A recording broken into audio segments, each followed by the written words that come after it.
wanapenda sana. Wanaimba, wanasema Zambe malamu, Zambe malamu, Zambe malamu, haleluya malamu. Yani maana yake Mungu ni mwema, Mungu ni mwema, Mungu ni mwema, haleluya ni mwema. Abariki Mungu wa mbinguni. Leo ni siku nyingine njema ambayo imependeza machoni pa Bwana. Basi tuweze kukutana pamoja na kuzungumza pamoja, kuketi na kula na kunywa mezani pa Bwana. Kuna wakati mwingine maandiko matakatifu yanasema katika kitabu cha Zaburi ya 133 mstari wa kwanza. Tazama jinsi ilivyo vyema na kupendeza ndugu wakae pamoja kwa umoja. Ni kama mafuta mazuri yashukayo mbevuni katika ndevu za Haruni na kushuka mpaka upindo wa vazi lake, kama umande wa Hermon ushukaa mlimani pa Sayuni. Bwana Yesu asifiwe sana. Leo nataka kuzungumzia habari ya upendo wa ndugu kwa ndugu. Nilikuwa na somo la mwezi wa 3. Nilikuwa nasema ni mwezi wa matengenezo. Mwezi wa 3, mwezi wa matengenezo. Mwezi wa mwanadamu kutengeneza na Mungu, lakini pia ni mwezi wa ndugu na ndugu kutengeneza. Kuna familia nyingi zilikuwa zimesambaratika. Shetani kapanda mzizi wa fitina, kawatawanya huku na kule, hawaeleweki, hawaelewani, wamefarakana. Mwezi wa 3 ni mwezi wa patano. Unajua kuna wakati mwingine niliwahi kufundisha mambo haya, nikasema ukitaka kuona maombi yako yanajibiwa na Mungu kwa wakati na majira, jitahidi sana, fanya juu chini, upatane na yoyote ambaye ulikosana naye. Yoyote awe kwenye familia. Unajua kama tuyonayo kwa ni ajabu sana. Tulizoea kuona na kusikia mtu baki kwa mtu baki wamefarakana, hawaongei, hawasalimiani. Lakini maajabu ya karne tuliyonayo ni ndugu kwa ndugu, hawaongeleshani, hawasalimiani. Mwezi wa 3, mwezi wa rehema za Mungu. Mwezi unatakiwa kupatana na kila uliyemkosana naye. Hata Biblia inasema ya kwamba ninyi msipowasamehe wengine makosa yao, hata Baba yenu aliyeko mbinguni hata wasamehe ninyi makosa yenu. Mungu asipokusamehe, unadhani maombi yako unaweza ukaomba na yakajibiwa? Yale hujanielewa. Hujapatana na mtu ambaye ndiye mwenye mamlaka ya kusema wewe ubarikiwe ama usibarikiwe. Hujapatana naye huyu mtoa baraka. Hujapatana naye, huna mazungumzo naye mazuri, huna maelewano naye mazuri. Unaweza kumwomba chochote na akakutendea? Hawezi kutenda. Kwa hiyo watu wengine niliwashauri kwenye kipindi hiki na msimu, nisema hata mnapofunga mnajichosha wenyewe. Kuna funga za wengine ni za kujichosha. Hujanielewa, utanielewa. Na maanisha hivi, mtu amefunga eti ni Kwaresima, eti ni mwezi mtukufu, lakini ana watu ndani ya moyo wake, yani moyo wake imekuwa ni kama gereza ambalo haliajiri watu, ni gereza ambalo limehifadhi watu ndani huko. amekula kiapo, huyu fulani na huyu sitamsamehe milele. Alinifanyia jambo moja mbili tatu, sitamsamehe. Yesu alisema hivi, yale mnayopenda kutendewa na wengine, ninyi nanyi watendeeni wengine yayo hayo. Lakini yale msiyopenda kutendewa na wengine, ninyi nanyi msiwatendee wengine yayo hayo. Kama unapenda unapokosea Mungu awe mwepesi kukusamehe, jitahidi hata wewe vivyo hivyo ukawe mwepesi kusamehe wengine. Kama unapenda kubarikiwa, jitahidi wewe nawe ukawe mwenye kubariki wengine. Bwana Yesu asifiwe sana. Ukawe mwenye kubariki wengine. Wenzo mapatano, patana na ndugu yako, patana naye ili milango yako ya baraka iwe wazi. Kuna wakati mwingine watu wengine wametafuta wachawi na hawajawahi wanane wachawi. Sasa hii maisha yangu mimi nimerogwa na nani? Hii nyota yangu mimi natumika na nani? Wengi ukimbilia kwenye kipande cha nyota yangu inatumika na nani? Nyota yangu inafanikisha mtu gani? Kwenye biashara gani? Kwenye uchumi wake? Wengi wamekimbilia huko na kumbe hawajui maisha yao aliyaloga ni wao wenyewe. Kama uongei na watu, kama upendi wenzio, kama umefarakana na watu, hii ndio sababu ya wewe hauendelei. Wale watu uliowafunga wamekufanya ukae kifungoni na wewe. Wamekufanya ukae katika maisha ya utumwa milele. Hutawahi toka pale mpaka uachilie wale watu, mpaka waache waende. Nimewahi kutoa mfano huu. Nisema hivi, siku moja chukua flash ama CD iliyojaa, jaza iandike full. Ikishaandika full, alafu jaribu kuingiza kitu kingine tena kwenye hiyo flash iliyojaa, utasikia nakwambia hakuna nafasi ya kutosha kuingiza hicho kitu. Sasa ili kiingie hicho unachotaka kukiingiza, ni lazima uflash, uifute yote, futa yote. Futa vitu vile ambavyo vilikuwa mle ndani, ndipo utaona hiki kilichokuwa nataka kukiingiza kinapata nafasi ya kuingia na kukaa.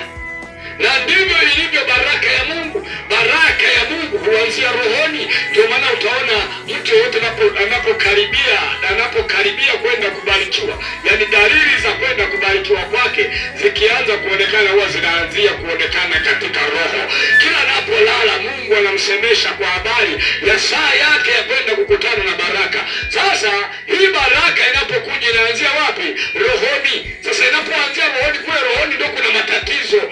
Inakuja ile baraka kweli, lakini nakuta moyo wako umejaza vitu vya ajabu ajabu, umejaza roho za vinyongo, umejaza roho ya chuki, umejaza roho ya kutosamehe, umejaza roho ya kutoachilia.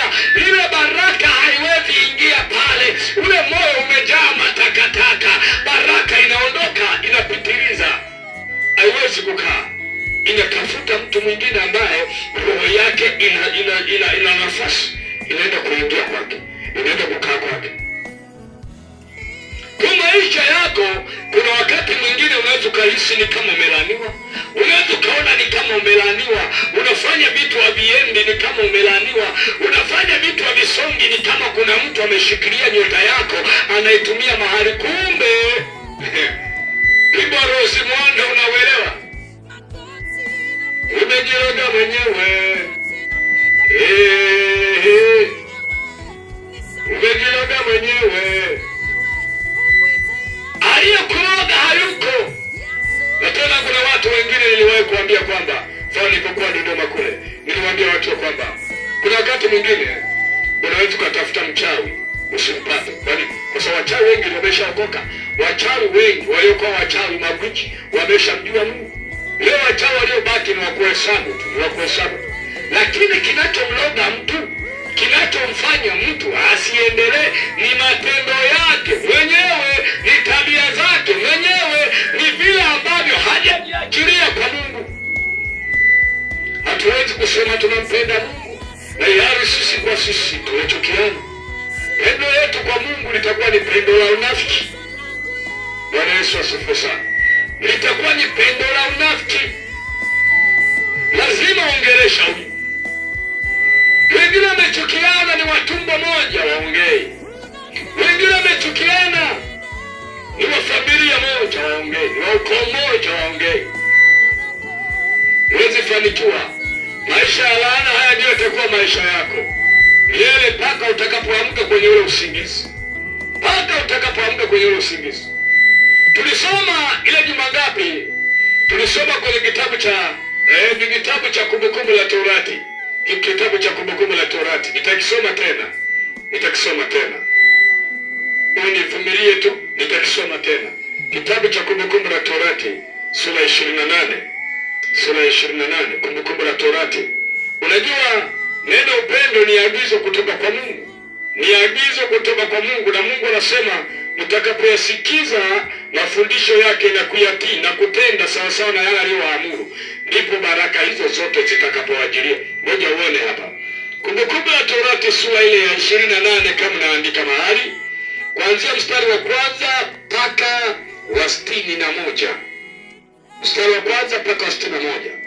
Itakuwa utakaposikiza sauti ya Bwana Mungu wako kwa bidii, kutunza kuyafanya maagizo yake ni kuagiza leo, ndipo Bwana Mungu wako atakapokutukuza juu ya mataifa yote ya duniani. Na baraka hizi zote zitakujia wewe na kukupata usikiapo sauti ya Bwana Mungu wako. Utabarikiwa mjini, utabarikiwa na mashambani, utabarikiwa uzao wa tumbo lako na uzao wa nchi yako, na uzao wa nyama wako mifugo, na maongeo ya ng'ombe wako na wadogo wa kondoo zako. Litabarikiwa kapu lako na chombo chako cha kukandia unga. Utabarikiwa uingiapo na utabarikiwa utokapo. Bwana atafanya adui zako wainukao juu yako kupigwa mbele yako. Watakutokea kwa njia moja, lakini watakimbia mbele yako kwa njia 7. Bwana ataiamuru baraka ije juu yako katika gara zako na mambo yote utakayotia mkono wako, naye Bwana atakubarikia katika nchi ya kupayo Bwana Mungu wako. Bwana atakuweka uwe taifa takatifu kwake, kama alivyokuapia, utakaposhika maagizo ya Bwana Mungu wako na kutembea katika njia zake. Na mataifa yote ya duniani yatakuona umeitwa kwa jina la Bwana, nao watakuwa na hofu kwako.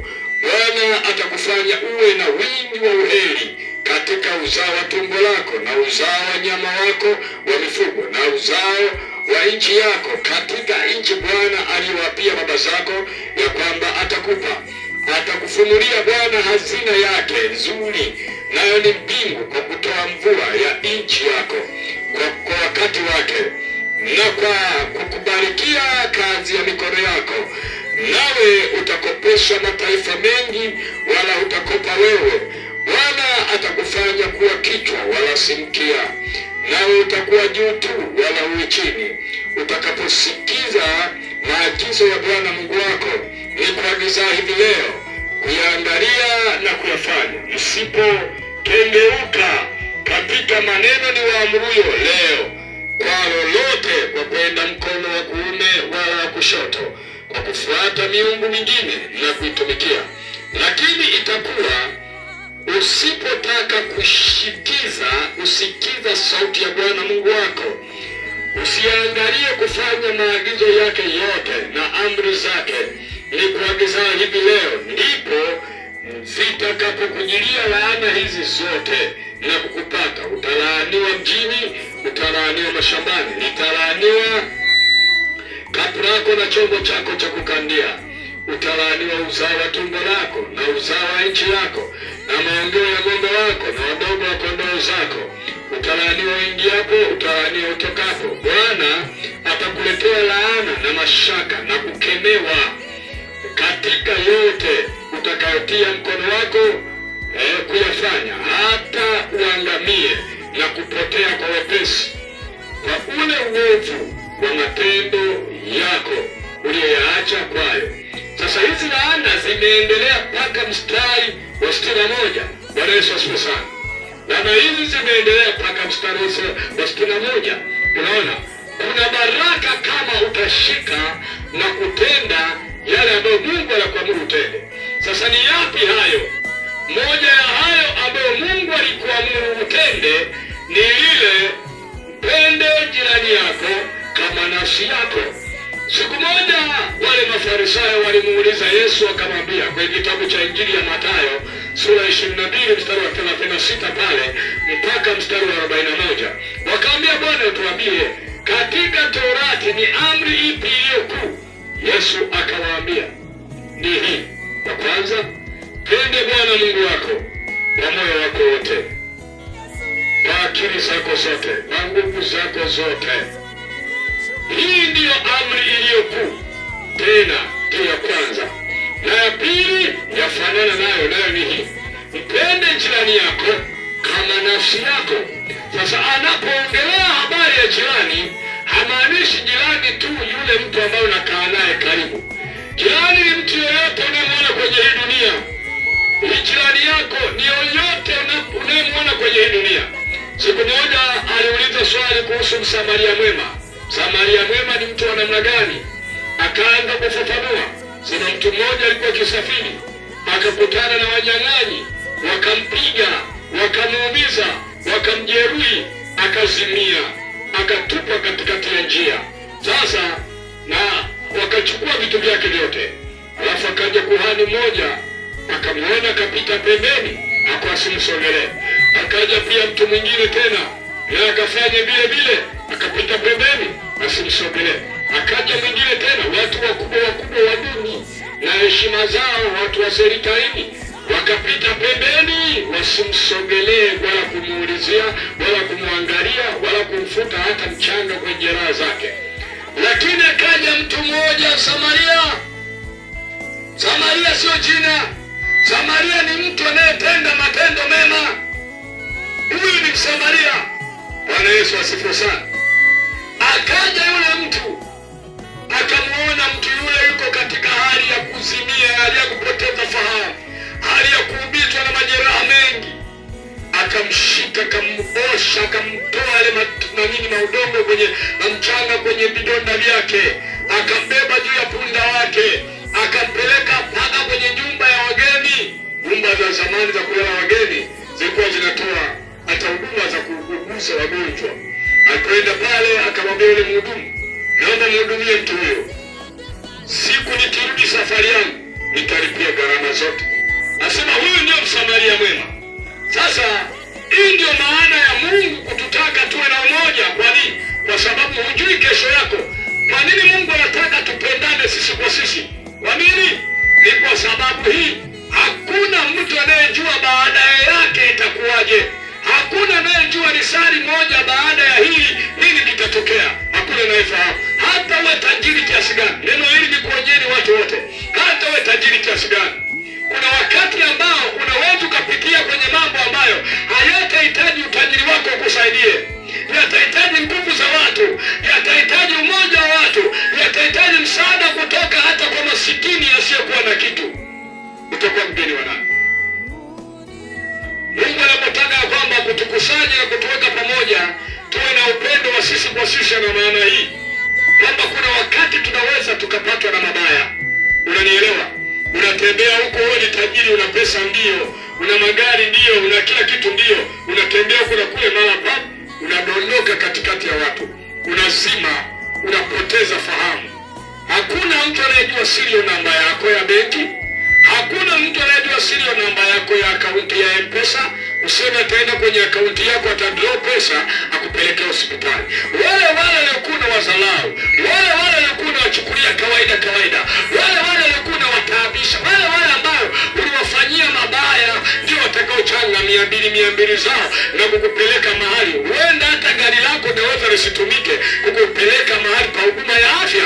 Unaweza ukabebwa na magari ya watu wengine, au bajaji ya mtu mmoja tu, mwana kibarua mmoja, unabeba kwenye bajaji ya mwana kibarua mmoja, anakupeleka hospitali. Unashtuka, unajikuta umetibiwa kwa pesa ya mtu ambaye ulimchukulia simple sana, ulimchukulia wa kawaida mno, ulimchukulia wewe kukusaidia lolote chini ya jua. Hii ndio maana ya Mungu kutuambia pendaneni. Ongea na ndugu yako, shikamaneni na nini kwa nini. Hakuna juaye saa wala wakati yatakapomjilia mabaya. Fungamana na watu, ongea na watu, salimia watu. Kiburi ni roho ya shetani. Kuna watu wafahamu hilo? Kasome kwenye Biblia utaona kitu gani kilimfanya shetani afukuzwe mbinguni. Shetani hakuwa mbakaji, shetani hakuwa muuaji, shetani hakuwa mdangaji, shetani hakuwa mnunua madanga, shetani hakuwahi kufanya dhambi yoyote nyingine tofauti na hii. Kiburi na roho ya kujihesabia haki, kujiona yeye ndio amekuwa yeye kwenye hiyo sayari, amekuwa yeye ndio yeye mbingu yote, yeye ndio yeye, hakuna mwingine. Hii roho ya kujiona wewe ndio wewe imeponza watu wengi, imeumiza watu wengi. Shetani ndio roho ambaye ilimfanya atupwe leo hii, hayuko kule. Anatamani kurudi kwenye nafasi ile, lakini hiyo nafasi haipo tena, imegaiwa kwa mtu mwingine. Roho ya kiburi, kujiona wewe ndio wewe, utajiongea na watu, utakusalimia watu. Hii ni roho ya shetani, ni roho ya kukataa katika maisha yako. Haleluya. Ni roho ya kukataa katika maisha yako. Maombi ya wengi yajibiwi kwa sababu hizo. Ongea na watu, unataka Mungu akuongeleshe kuhusu mambo ya baraka. Usalimie watu, unataka baraka za Mungu. Mungu angekuwa na akili kama ya kwako sawa, angekuwa na moyo kama wa kwako sawa, sawa. Lakini akili ya Mungu ni tofauti. Kasome kwenye kitabu cha Isaya. Akili ya Mungu ni tofauti na akili za wanadamu. Ngoja nikuonyeshe maandiko hapa. Akili ya Mungu sio kama ya mwanadamu. Wakati unawaza kuishi na roho la kutoachilia, mwenzio Mungu anamwazia mema wewe unayempangia mabaya. Kitabu cha nabii Isaya sura ya 55 mstari kuanzia wa 8, nitasoma mpaka mstari wa 10 ama wa 11. Maana mawazo yangu si kama mawazo yenu, wala njia zenu si kama njia zangu, asema Bwana. Kwa maana kama vile mbingu zilivyo juu sana kuliko nchi, kadhalika njia zangu zi juu sana kuliko njia zenu, na mawazo yangu kuliko mawazo yenu. Maana kama vile mvua ishukavyo na theluji kutoka mbinguni, wala hairudi huko, bali huinywesha ardhi na kuizarisha na kuichipuza, ikampa mtu apandaye mbegu na mtu alaye chakula, ndivyo litakavyokuwa neno langu litokalo katika kinywa changu. Halitanirudia bure, bali litatimiza mapenzi yangu, nalo litafanikiwa katika mambo yote niliyolituma. Unaona vile Mungu anavyosema. Mawazo yake si kama ya wanadamu, njia zake si kama za mwanadamu. Unawazia kumfungia mtu mwingine, Mungu anawazia kumfungulia. Wewe unawaza umemshusha maisha ya mtu yule, uongei naye ili umkomoe. Unafikiri huenda kumchukia kwako ama kumsusia kwako kutamfanya yeye ashindwe kufanikiwa, kutamfanya yeye ashindwe kuendelea, kitamfanya yeye ashindwe kupiga hatua. Kumbe ampigaye tekechula, usidhani unampunguzia mwendo. Usifikiri ataishia pale, unamuongezea mwendo. Na si kila chula aliyekaa mahali umemkuta amekaa mahali anashangaa ukajua labda hana pa kwenda. Na chula wengine anakuwa amekaa hivi, amechoka, ameruka, amechoka, anatamani kufika hatua 10 mbele. Sasa anawaza nitafikaje kule mbele. Mara anajitokeza mjinga mmoja, asiyejitambua mmoja, asiyekuwa na akili mmoja, anamlapua kibao cha mbele. Mara chula anatua kule. Ndio maana chula wengi wanakuwa na tabia, ukishampiga teke muangalie kitua mbele. Wana tabia kugeuka nyuma. Akigeuka anatoa kaulimi, anatikisa kidogo. Wali nahisi kwenye akili yangu kuna kawimbo wanaimbaga, kama si wewe Joni ningekuwaje leo. Anajipigia na kigelegele, wewe anaendelea.